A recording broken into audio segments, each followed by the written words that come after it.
Hello दोस्तों, आपका स्वागत है हमारे एसओसी सक्सेस पॉइंट में। हम क्लास 5th का ईवीएस का फर्स्ट चैप्टर देख रहे हैं, our earth and our solar system. कल हमने देखा बच्चों कि स्टार क्या होते हैं। स्टार के बाद हमने प्लैनेट देखा, हमने हमारी सोलर सिस्टम देख ली, ठीक है। उसके बाद हमने ड्रॉप प्लैनेट देख लिए, एस्ट्रॉयड देख लिए, सैटेलाइट देख लिए, और यहाँ पर ये भी हमने एक देख लिया था, ठीक है। ये हमारा सन है। सन के सबसे नज़दीक अगर कोई प्लैनेट है तो that is the mercury. Mercury के बाद वेनस, वेनस के बाद अर्थ आता है। अर्थ के नज़दीक अगर कौन सा प्लैनेट है तो यहाँ पर देख सकते हो वेनस है और मार्स है। ये भी आपको यहाँ पर याद रखने होंगे। सो जुपिटर देखो बच्चों यहाँ पर है। मार्स के बाद जुपिटर आता है, जुपिटर के बाद सैटर्न, सैटर्न के बाद यूरेनस, यूरेनस के बाद नेपच्यून, और नेपच्यून के बाद प्लूटो आता है। Pluto is not a planet, it is a dwarf planet. Okay, इन सारी चीज़ों के बारे में हमने यहाँ पर डिस्कस किया है। तो यहाँ पर कुछ क्वेश्चन गिवन है, तो आई होप ये सारे क्वेश्चन आप कर पाओगे। आसान क्वेश्चन है। देखो बच्चों, कैन यू टेल मी ये क्वेश्चन दिए हुए हैं। देखो, which planet is nearest to the sun. Sun के सबसे नियरेस्ट कौन सा प्लैनेट है ये आपको लिखना है। तो आप ऊपर वाली जो फिगर है उसे देखकर आप लिख सकते हो। नेक्स्ट क्वेश्चन है बच्चों, at what position is the earth from the sun. यानी हमारे जो अर्थ है वो कितने पोजीशन पर है, कौन से पोजीशन पर है फ्रॉम द सन, ये आपको यहाँ पर लिखना है। फर्स्ट है, सेकंड है या फिर थर्ड है, ठीक है। Which planet is place between the earth and mercury. आपको ये भी बताना है कि अर्थ एंड मर्क्यूरी के बीच में कौन सा प्लैनेट है। उसके बाद देखो नेक्स्ट क्वेश्चन है बच्चों, name of the planets beyond the orbit of the Mars in a serial order. यानी मार्स के पास कौन कौन से प्लैनेट हैं वो भी आपको यहाँ पर लिखने हैं इन सीरियल ऑर्डर। उसके बाद देखो बच्चों नेक्स्ट क्वेश्चन है, which planet is furthest from the sun. यानी सन से सबसे दूर वाला प्लैनेट कौन सा है, ये भी बच्चों आपको यहाँ पर लिखना है, ठीक है। तो ये सारी चीज़ें हमने प्रीवियस वीडियो में देख ली हैं। अगर आपको वो वीडियो देखना है तो वीडियो के डिस्क्रिप्शन में मैं उसकी लिंक दे दूंगा, वहाँ पर जाकर आप वो वीडियो देख सकते हो। बच्चों आज देखो नेक्स्ट पॉइंट है हमारा ग्रेविटी। अब ग्रेविटी क्या होती है, देखो बच्चों, heavenly bodies exert a force of attraction और पुल ऑन द अनदर। यानी क्या होता है, जो हेवनली बॉडीज होती है ना, वो क्या करती है, एक दूसरे के ऊपर एक फोर्स ऑफ अट्रैक्शन लगाती है। मतलब ये जो प्लैनेट है और ये जो बी प्लैनेट है एक दूसरे की तरफ खींचे जाएंगे, ठीक है। ये क्या करेगा, बी को खींचेगा, और बी क्या करेगा, ए को खींचेगा। मतलब इन दोनों के बीच में जो फोर्स ऑफ अट्रैक्शन है उसी हम क्या कहते हैं बच्चों, ग्रेविटी कहते हैं या फिर ग्रेविटेशनल फोर्स कहते हैं। ये आपको यहाँ पर याद रखना होगा, ठीक है। आपको एक चीज़ पता है कि सोलर सिस्टम हमारे सोलर सिस्टम में जो सन है वो सेंटर पर है, ठीक है।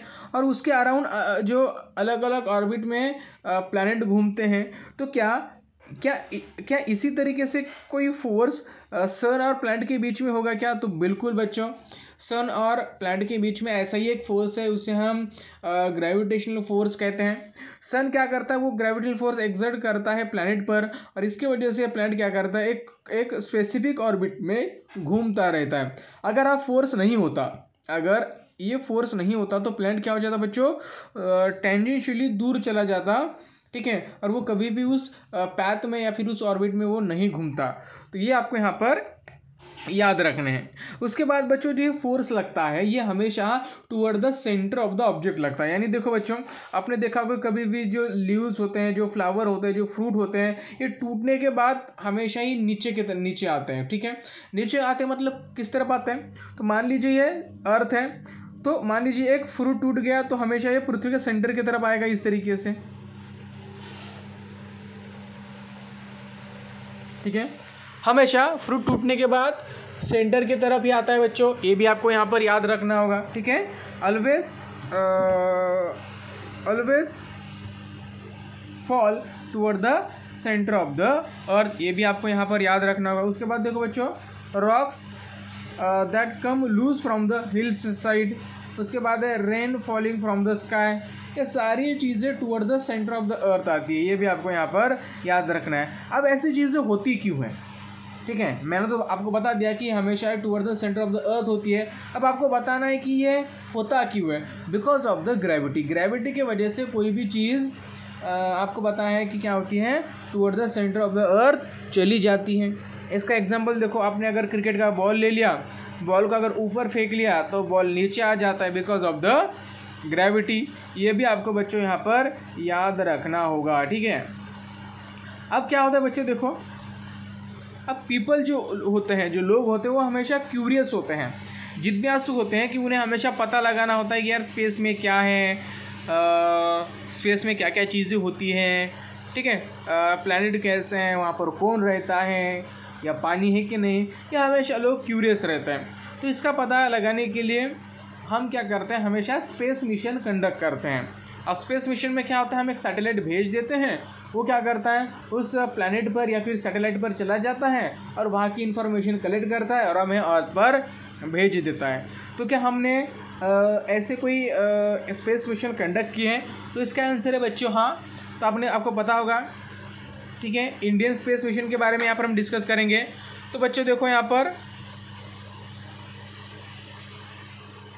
हमने 2008 में, ठीक है, 22 अक्टूबर 2008 में हमने एक चंद्रयान भेजा था चांद पर, ठीक है।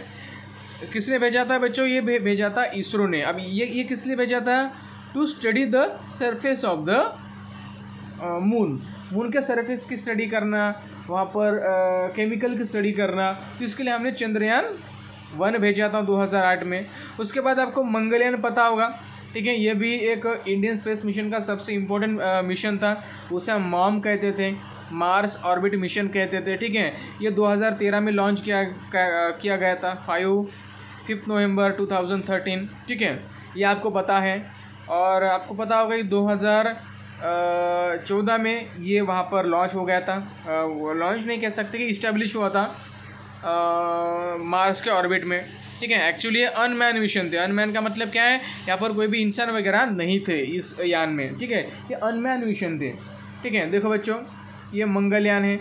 मंगलयान ने, देखो बच्चों, मंगलयान ने फ़ोटो भेजी थी हमारे अर्थ की।